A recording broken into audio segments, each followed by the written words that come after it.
What is ISO? Why is it important? Why should you always choose the lowest one?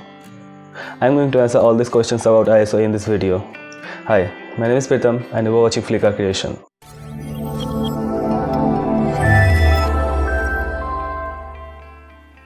ISO is one of the three important factors of exposure triangle.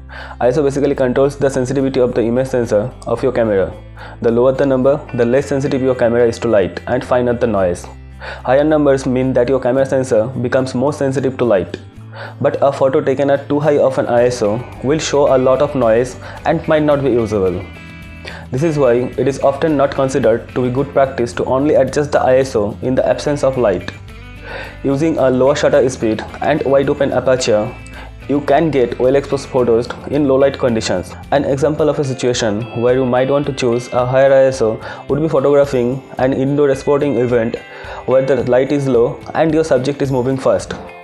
By choosing higher ISO, you can use faster shutter speed to freeze the movement. Quite simply, when you double your ISO, you are doubling the brightness of the photo.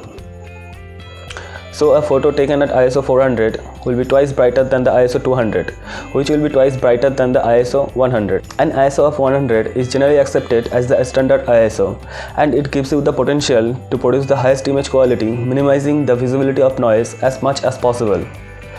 You should always stick to the base ISO to get the highest image quality. However, it is always not possible to do so, especially when working in low light conditions. To give an example of two photos taken at different ISO values, have a look at the comparison. Pay attention to the level of noise in the image. The difference is clear. The image at ISO 3200 has much more noise than the one at ISO 200. This is why you should always avoid high ISO unless conditions require you to use them. Changing ISO varies from camera to camera.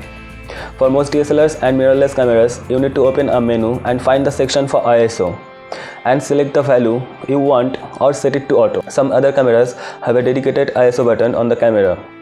Press it while spinning one of the wheels to change the ISO setting. Check your camera manual if you still aren't sure. It's worth being very familiar with how to change your ISO settings quickly. That's all for now. In the next video, we will learn about focusing modes. Stay with us by subscribing our channel as we have a lot to explore in photography. And here is the answer of the question I asked in the last video.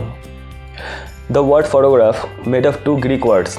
Photo means light and graph means drawing. And here's the question of the day. In which year the work on color photography began? If you know the answer, let me know in the comment section. Thank you.